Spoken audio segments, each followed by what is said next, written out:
Hello friends, welcome to my YouTube channel. और आज के वीडियो में हम देखेंगे राजस्थान जीके और करंट अफेयर को। तो चलिए बिना देर किए शुरू करते हैं आज का वीडियो। और फर्स्ट क्वेश्चन देखेंगे, राजस्थान का कौन सा नगर सर्वाधिक ऊंचाई पर बसा हुआ है। इंपॉर्टेंट है लेकिन इजी भी है ये। सर्वाधिक ऊंचाई पर जो है वो है माउंट आबू। तो आंसर रहेगा माउंट आबू। राज्य की मरुभूमि के निम्न भागों में वर्षा काल में बनने वाली झीलों को क्या कहा जाता है। तो वर्षा काल में जो झीलें बन जाती हैं उनको कहा जाता है खडीन। मरुभूमि में जो वर्षा काल में बनती हैं झीलें उनको कहा जाता है खडीन। और जोहड़ की बात करें तो ये शेखावटी क्षेत्र में बनते हैं जोहड़। नेक्स्ट क्वेश्चन है कि राज्य में सांबर झील का पेटा किस प्रकार की चट्टानों से बना है। तो सांबर झील का पेटा जो है वो प्री अरावली चट्टानों से बना है। प्री अरावली, तो बी का ऑप्शन यहाँ पर राइट है। नेक्स्ट है, मकराना का संगमरमर किस समूह की चट्टानी है। तो मकराना को जो संगमरमर पाया जाता है राजस्थान में, ये दहली समूह की चट्टानों है। नेक्स्ट क्वेश्चन है कि पश्चिमी राजस्थान में पाया जाने वाला वह विषैला सर्प जो किस एक सांस में विष भर देता है वो कौन सा है। तो पूरे हिंदुस्तान में पाया जाता है कोबरा, वो सबसे विषैला है। और राजस्थान में कोबरा को ही कहा जाता है नाग, तो सबसे जहरीला है कौन सा, नाग। तो पश्चिमी राजस्थान में नाग ऐसा विषैला सर्प है जो एक सांस में विष पूरे शरीर में भर देता है।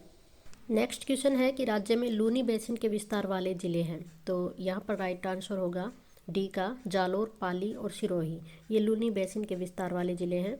इसके अतिरिक्त हम बात करें तो लूनी बेसिन के विस्तार वाले ज़िलों में कितने ज़िले आते हैं। तो राजस्थान के 11 ज़िले आते हैं।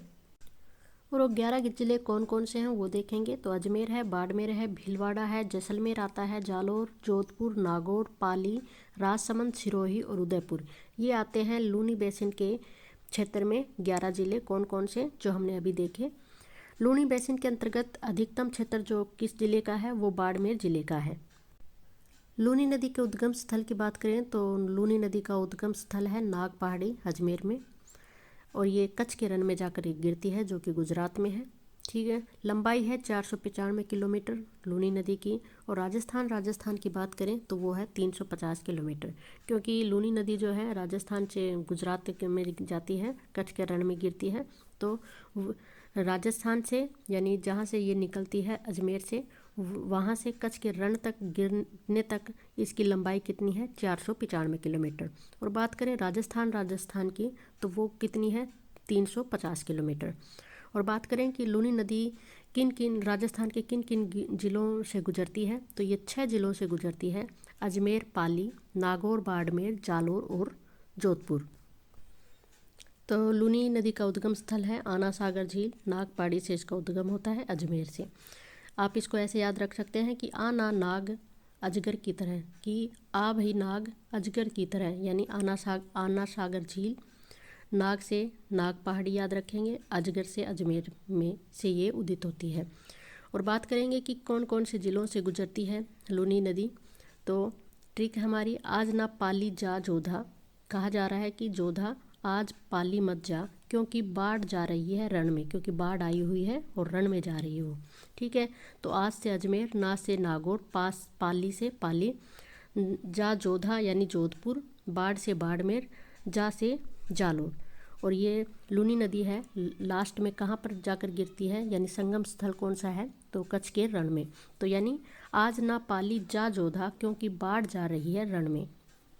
तो लूनी का जो बहाव क्षेत्र है वो 6 जिलों में है। कौन कौन से जिलों में है, अजमेर, नागौर, पाली, जोधपुर, बाड़मेर और जालोर। तो यहाँ पर हमारा क्वेश्चन था कि राज्य में लूनी बेसिन के विस्तार वाले ज़िले कौन से हैं। तो 11 ज़िले में इसका विस्तार है लूनी बेसिन का, जिसमें जालोर, पाली, सिरोही आते हैं जो कि हमने देखे अभी अभी। और बात करें लूनी नदी किन किन ज़िलों से गुजरती है, तो 6 ज़िलों से गुजरती है, हमने ट्रिक भी देखी। नेक्स्ट क्वेश्चन देखेंगे कि राज्य का दक्षिण भूभाग क्या कहलाता है। तो दक्षिण का भूभाग कहलाता है बागड़। तो राज्य का दक्षिण भूभाग कहलाता है बागड़। नेक्स्ट क्वेश्चन है कि राज्य में सिवाना का दुर्ग किन पहाड़ियों में बना हुआ है। तो ये 56 की पहाड़ियों में बना हुआ है। और 56 की पहाड़ियाँ कहाँ पर हैं, ये बाड़मेर में स्थित हैं। और इन 56 की पहाड़ियों को ही नाकोड़ा पर्वत कहते हैं। ठीक है, तो हम इसको याद कैसे करेंगे, सिवाना का दुर्ग यानी शिव कितने हैं, 56 शिव हैं।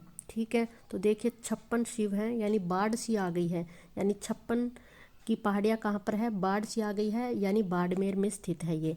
और इन्हीं 56 की पहाड़ियों को नाकोड़ा पर्वत भी कहते हैं। तो देखिए शिव, सिवाना यानी शिव कहाँ पर है, 56 शिव हैं, 56 शिव हैं यानी बाढ़ सी आ गई है, यानी बाड़मेर में स्थित है। 56 शिव हैं यानी 56 की पहाड़ियों में स्थित है सिवाना का दुर्ग, और इन्हीं 56 की पहाड़ियों को कहा जाता है नाकोड़ा पर्वत। नेक्स्ट क्वेश्चन है कि राज्य में दक्कन ट्रैप की चट्टानों का विस्तार किन जिलों में है। तो यहाँ पर राइट आंसर होगा डी का, ये कोटा और झालावाड़ में इनका विस्तार है, दक्कन ट्रैप का कोटा और झालावाड़ में। नेक्स्ट क्वेश्चन है कि राज्य में पथरीला मरुस्थल हमाद किन जिलों में विस्तृत है। यानी क्वेश्चन ऐसे भी आ सकता है कि हमाद किन जिलों में विस्तृत है या पथरीला मरुस्थल किन जिलों में विस्तृत है। तो ये बाड़मेर और जैसलमेर में विस्तृत है। तो हम इसको ऐसे याद रखेंगे कि देखिए मरुस्थल तो बहुत देखे, रेत के मरुस्थल बहुत देखे हैं, ठीक है। यहाँ पर पूछ रहा पथरीला, तो ये ऐसे ध्यान रख लीजिए कि मरुस्थल तो बहुत देखे लेकिन पथरीले जैसा बाड़ा मैंने किसी मरुस्थल का नहीं देखा। यानी पथरीला जैसा बाड़ा किसी का नहीं देखा, यानी जैसा से जैसलमेर, बाड़ा से बाड़मेर, बाड़मेर में और जैसलमेर में ये विस्तृत है पथरीला मरुस्थल। क्वेश्चन है कि निम्नलिखित में से कौन सी विशेषता थार के मरुस्थल की नहीं है। नहीं है पूछ रहा है, तो भारत का एकमात्र उस मरुस्थल है ये, ठीक है, ये राइट है। विश्व में सर्वाधिक जनसंख्या घनत्व वाला मरुस्थल है थार मरुस्थल। जैव विविधता की प्रचुरता मिलती है थार के मरुस्थल में, तो यहाँ पर राइट आंसर होगा ए का। विश्व का सबसे छोटा मरुस्थल ये नहीं है थार का मरुस्थल, और ये सभी राइट हैं, तो हमने नहीं का ऑप्शन चुनना था, तो फर्स्ट यहाँ पर ए ऑप्शन राइट होगा। नेक्स्ट क्वेश्चन है कि राज्य में जसवंतगढ़ की पहाड़ियाँ किस जिले में स्थित हैं। तो जसवंतगढ़ की पहाड़ियाँ उदयपुर में स्थित है। इसको हम ऐसे याद रखेंगे कि जसवंतगढ़ की पहाड़ियाँ, यानी जस से याद रख लीजिए यस, यस का उदय कहाँ से हुआ, उदयपुर से, ठीक है। यानी जसवंतगढ़ की पहाड़ियाँ कहाँ पर हैं, उदयपुर में। इसके अतिरिक्त हमने सर्वाधिक वनों का उदय कहाँ पर हुआ, उदयपुर में, यानी सर्वाधिक वनों का जो क्षेत्रफल है वो कहाँ पर है, वो उदयपुर में है। नेक्स्ट क्वेश्चन देखेंगे कि राजस्थान के कौन से भाग को धोरों की धरती कहा जाता है।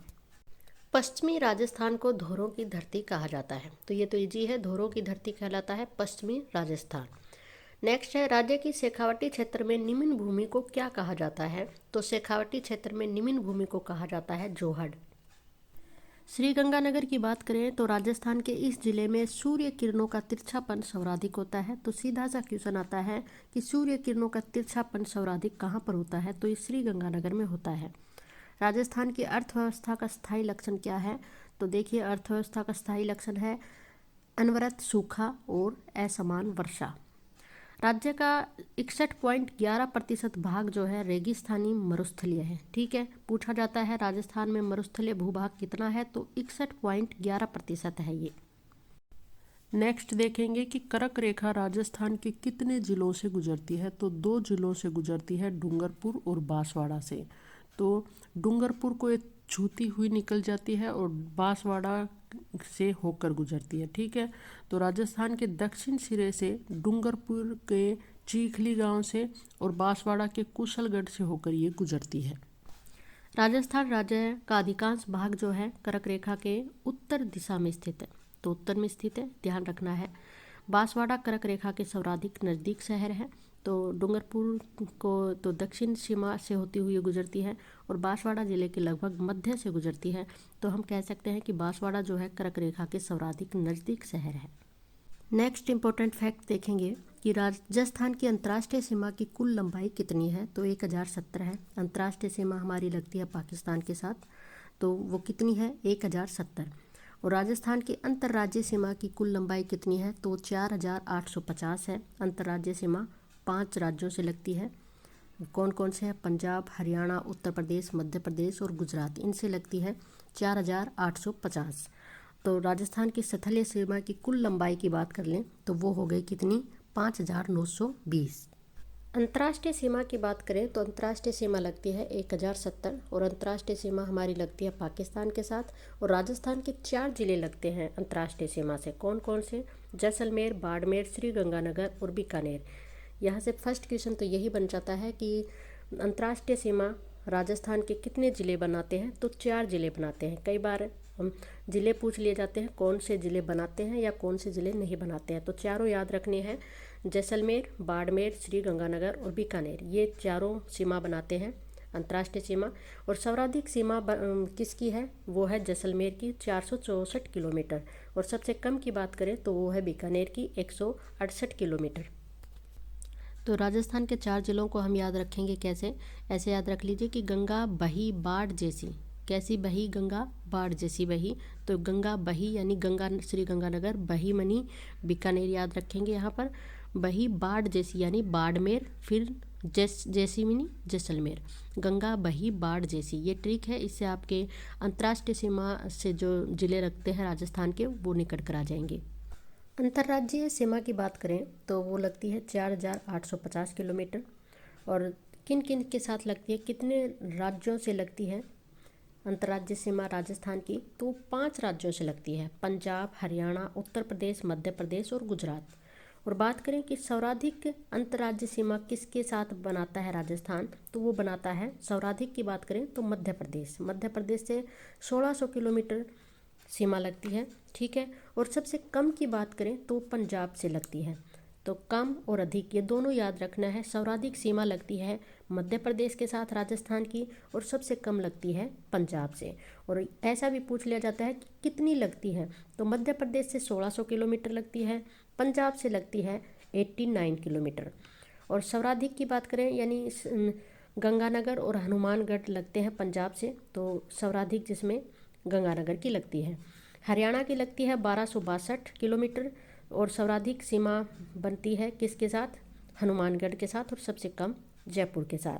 उत्तर प्रदेश के 2 जिले लगते हैं, और जिसमें सर्वाधिक सीमा बनाता है भरतपुर, राजस्थान का भरतपुर बनाता है, और सबसे कम बनाता है धौलपुर। मध्य प्रदेश से सर्वाधिक सीमा लगती है झालावाड़ की, और सबसे कम लगती है भीलवाड़ा की। गुजरात से सर्वाधिक सीमा लगती है उदयपुर की, और कम की बात करें तो वो लगती है बाड़मेर की। तो यहाँ पर इम्पोर्टेंट फैक्ट ये है कि सर्वाधिक सीमा किसके साथ लगती है राजस्थान की, तो वो लगती है मध्य प्रदेश के साथ 1600 किलोमीटर, और सबसे कम लगती है पंजाब के साथ 89 किलोमीटर। झालावाड़ जिले की अंतर्राज्यीय सीमा सबसे लंबी है, यानी जो सबसे ज़्यादा अंतर्राज्यीय सीमा बनाता है वो है झालावाड़, जो मध्य प्रदेश के साथ अपनी सीमा बनाता है। तथा बाड़मेर जिला सबसे छोटी अंतर्राज्यीय सीमा बनाता है, जो गुजरात से मिलती है। तो सर्वाधिक लंबी जो अंतर्राज्यीय सीमा बनाता है वो कौन सा जिला है, झालावाड़। और सबसे कम बनाता है बाड़मेर। बाड़मेर की किससे लगती है, कौन से राज्य से लगती है, गुजरात से। और झालावाड़ जिले की किस से सीमा लगती है, वो लगती है मध्य प्रदेश से। नेक्स्ट क्वेश्चन है कि राज्य का देशांतरी विस्तार है, कितना है राज्य का देशांतरी विस्तार। 69 डिग्री 30 मिनट पूर्व से 78 डिग्री 17 पूर्वी देशांतर में राजस्थान स्थित है, ठीक है। तो इसको याद रखना है, बार बार रिपीट होता है ये क्वेश्चन कि राज्य जो है कौन से देशांतर में स्थित है, पूर्वी देशांतर में स्थित है। इसका विस्तार बताएं तो 69 डिग्री 30 मिनट पूर्व से 78 डिग्री 17 पूर्वी देशांतर में राजस्थान स्थित है। नेक्स्ट क्वेश्चन हम देख चुके हैं, फिर से रिपीट हो रहा है। कर्क रेखा राजस्थान के किन किन जिलों से गुजरती है, तो बांसवाड़ा और डूंगरपुर से ये गुजरती है। नेक्स्ट क्वेश्चन है कि राजस्थान की आकृति कैसी है, तो विषम कोणीय चतुर्भुजीय आकृति है राजस्थान की, विषम कोणीय चतुर्भुजीय। राजस्थान का क्षेत्रफल कितना है, 3,42,239 वर्ग किलोमीटर है, 3,42,239 वर्ग किलोमीटर। और बात करें राज्य का अक्षांश विस्तार कितना है, तो भारत जो है उत्तरी अक्षांश में स्थित है। तो राज्य का अक्षांश विस्तार की बात करें यानी राजस्थान की, तो इसका विस्तार है 23 डिग्री 3 मिनट उत्तर से 30 डिग्री 12 मिनट उत्तरी अक्षांश में ये स्थित है। नेक्स्ट क्वेश्चन है कि पृथ्वीराज रासो रचना किसकी है, तो ये चंद्रबरदाई की रचना है। पृथ्वीराज रासो चंद्रबरदाई की रचना है। बीसलदेव रासो रचना किसकी है, नरपति नालय की रचना है। बीसलदेव रासो नरपति नालय की रचना है। पृथ्वीराज रासो तो इजी है, ये चंद्रबरदाई की है। या ऐसे कर सकते हैं कि पृथ्वी पर चंद्र ग्रहण किसने लगाया, यानी पृथ्वी राज किसकी है, चंद्रबरदाई की।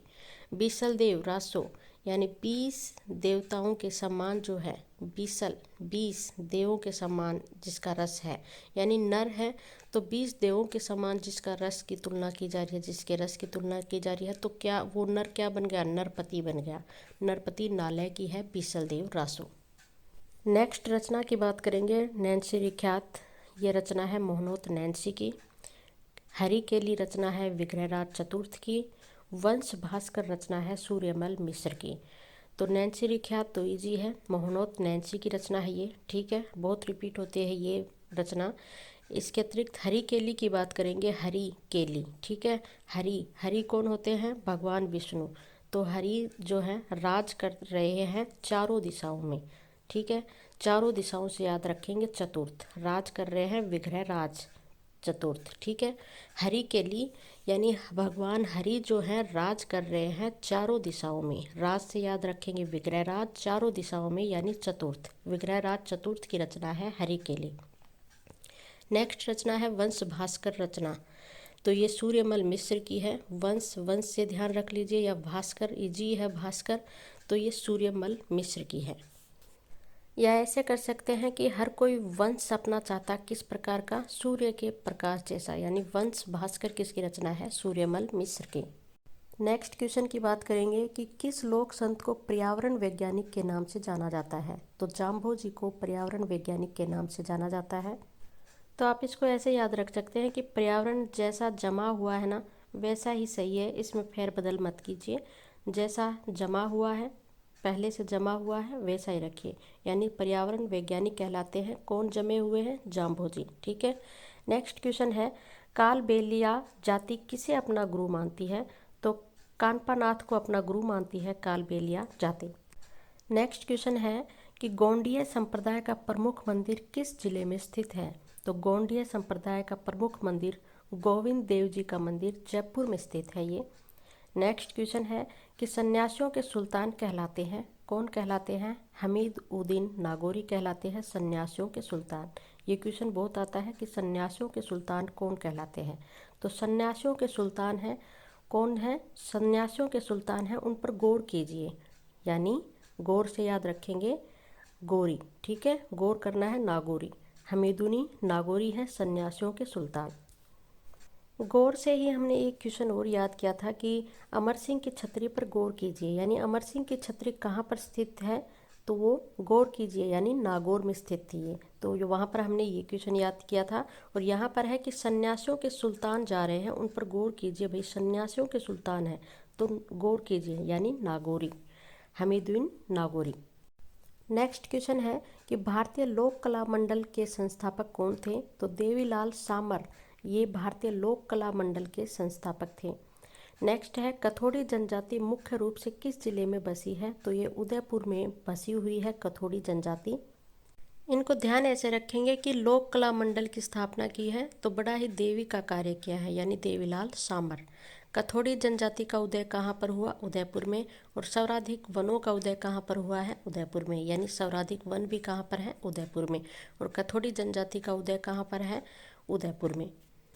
वीडियो के लास्ट में हम बात करेंगे राजस्थान के करंट अफेयर की, जो कि इम्पोर्टेंट है, उनको देखेंगे। फर्स्ट क्वेश्चन देखेंगे कि राज्य स्तरीय बेटी बचाओ बेटी पढ़ाओ की ब्रांड एम्बेसडर किसको नियुक्त किया गया है? तो ये है अवनी लेखरा, जो कि जयपुर से संबंधित है। ये एक पैरा निशानेबाज है जो कि एसएच फर्स्ट कैटेगरी में आती है, ठीक है। इनको पद्मश्री 2022 से भी नवाजा गया है और इनको 2021 में मेजर ध्यानचंद खेल रत्न पुरस्कार भी दिया गया। टोक्यो पैरा ओलंपिक में इन्होंने एक तो गोल्ड मेडल जीता और एक कांस्य पदक जीता था। 10 मीटर एयर राइफल में इन्होंने गोल्ड मेडल जीता और 50 मीटर एयर राइफल में इन्होंने कांस्य पदक जीता। तो ये इम्पोर्टेंट हो जाती है अवनी लेखरा, जो कि जयपुर से संबंधित है। ध्यान रखना है, वेरी इंपॉर्टेंट रहेगा आपके हर एग्जाम के लिए। इनको बेटी बचाओ बेटी पढ़ाओ की ब्रांड एम्बेसडर नियुक्त किया गया है। नेक्स्ट क्वेश्चन है कि राजस्थान ग्रामीण आजीविका विकास परिषद द्वारा स्टेट ब्रांड एम्बेसडर किसे बनाया गया है? तो राजस्थान ग्रामीण आजीविका विकास परिषद द्वारा ये ब्रांड एम्बेसडर नियुक्त किया गया है डॉक्टर रूमा देवी को, जो कि बाड़मेर से संबंधित है। ये अंतर्राष्ट्रीय फैशन डिजाइनर हैं रूमा देवी। इनको राजस्थान ग्रामीण आजीविका विकास परिषद द्वारा स्टेट ब्रांड एम्बेसडर नियुक्त किया गया है, बनाया गया है। तो ये ध्यान रखना है, इम्पोर्टेंट बन जाते हैं कि कौन कौन से ब्रांड एम्बेसडर हैं। तो हमने बेटी बचाओ बेटी पढ़ाओ की कौन है? अवनी लेखरा। उसको आप ऐसे याद रख सकते हैं, बेटी बचाओ बेटी पढ़ाओ, यानी अवंती नहीं होनी चाहिए बेटियों की, तो अवंती से याद रख लीजिए अवनी, अवनी लेखरा, ठीक है। और यहाँ पर है ग्रामीण आजीविका विकास, यानी रूमा देवी, रूमा देवी ये बाड़मेर से संबंधित है। इनका स्थान भी याद रखना है कि बाड़मेर से संबंधित है। नेक्स्ट क्वेश्चन है कि एक युद्धाभ्यास चल रहा है हाल फिलहाल में, ईस्टर्न ब्रिज 6 कहाँ शुरू हुआ है? तो ये जोधपुर में शुरू हुआ है, भारत और ओमान वायुसेनाओं के बीच में। ठीक है, ईस्टर्न ब्रिज 6, तो आप इसको ऐसे ध्यान रख लीजिए, ब्रिज 6 यानी ब्रिज कौन बनाती हैं? वायुसेना से ब्रिज बनाया जा रहा है। ठीक है, तो वायुसेनाओं का ये युद्धाभ्यास है।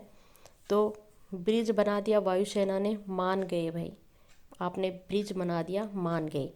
तो ओमान और भारत के बीच के ये हो रहा है ईस्टर्न ब्रिज 6।